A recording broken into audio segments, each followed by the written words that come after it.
Okay, I'm bending down because I'm not wearing a bra and this shirt is really revealing. But I just made a little egg English muffin and some iced coffee that tastes really good. I used, oh God, I forgot the name. I think the name is called no, I can't remember. It's like in a white red container. It is, I think, like a Kroger brand, and the flavor is called, so the brand is called Lucerne Farms, and it's Italian style sweet cream, and it's got like a cannoli or something, whatever that is. And then also I use this Melinda's Thai sweet chili sauce, and for some reason it tastes like that garlic sauce from Papa John's. Like the whole thing together tastes like I'm eating the crust of a Papa John's pizza dipped in that garlic sauce. I'm back and I put on a shirt so that I can not have to worry about what is seen on the camera. Anyways, I just came home from Florida, and I yesterday on the plane got, it says on my book app that I'm 30% through the book, but I feel like I'm closer to like 40. I mean, it looks like I'm almost halfway through this book, right? Is that just me, or does this look like close to halfway? Anyways, I didn't read it for like most of my trip, but I was kind of focused on like ebook reading. Not that I read a lot, but what I did read was like ebook stuff. But I'm on page 208. So I watched a review of the book, which I shouldn't have done because like I'm not done with the book.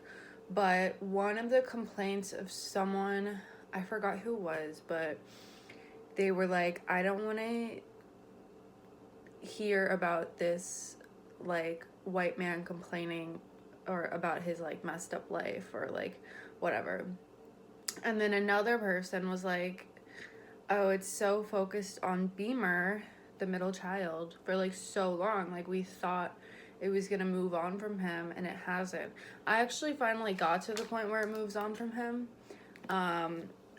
It's about around page 160 that you finally move on from this character.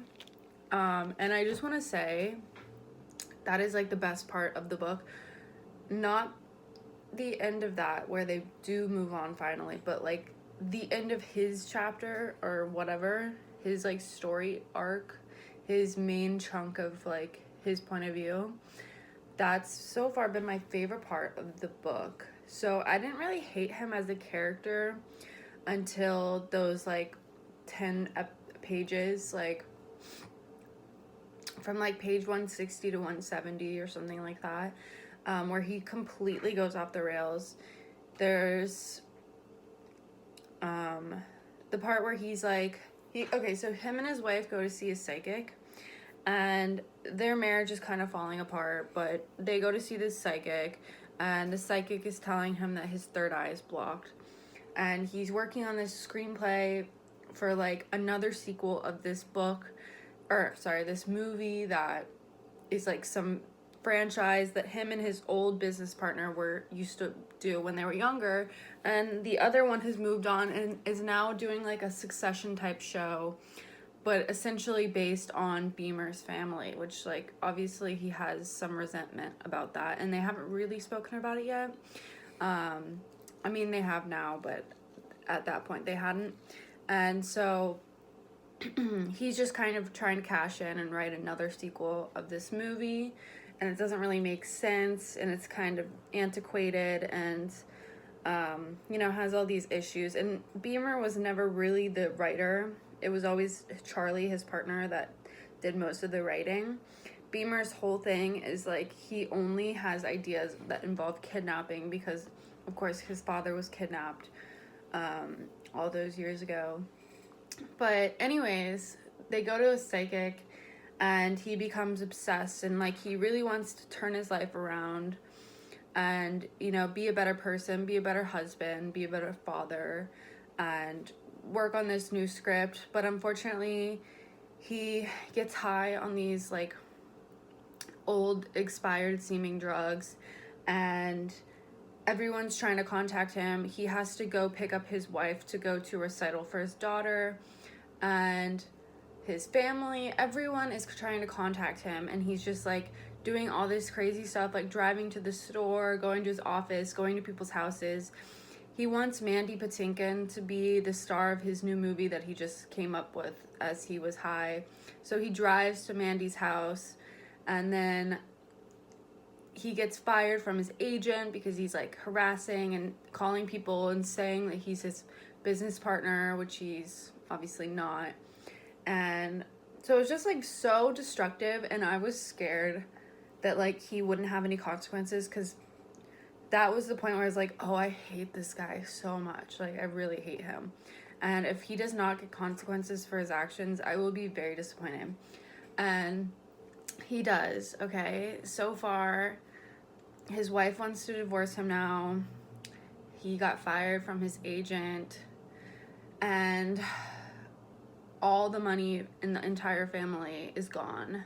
So now we've moved on to the older brother, Nathan, and they're kind of showing his life for the past like 6 months, up to the point where they lose all this money, and why it's really a big deal that they're not going to be getting their like checks, their like bi-yearly checks anymore.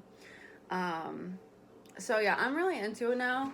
I just found out that I cannot renew it. I only have 5 days left, so I need to definitely crack into this and finish it in the next 5 days.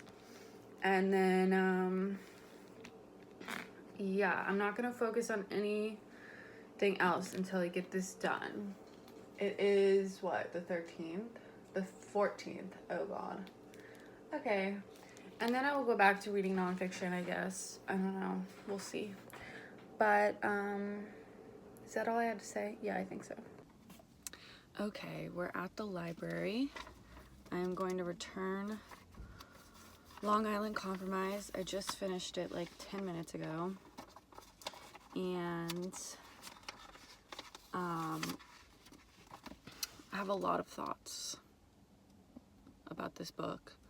But overall, I really thought that it was not going to work out for them, but at the same time I knew it was going to work out for them. And by the way, this isn't really a review. I don't know how to do reviews.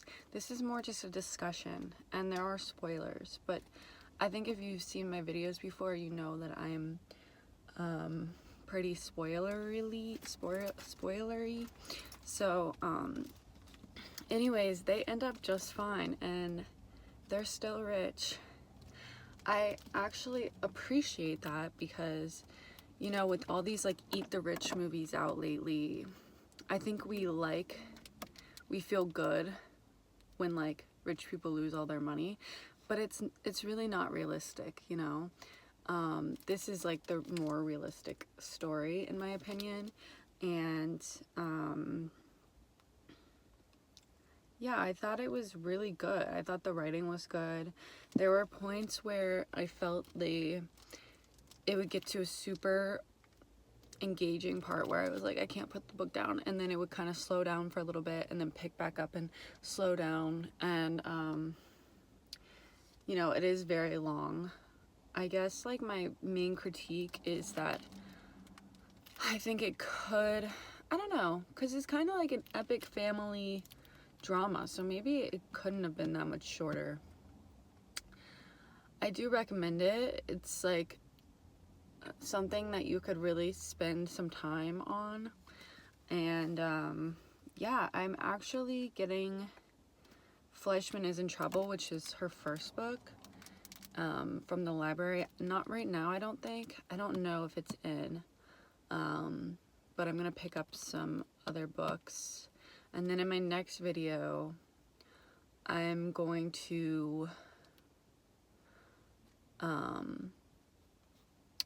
go over the books that I have for the rest of the month and into next month. And I do have a lot more to say about this book, that like things that I wrote down, like notes, but I don't know, maybe I'll do like a separate video, or maybe part of my next video will be talking about those things. But right now I can't get into my notes because I'm recording on my phone. So, oh, someone's right next to me.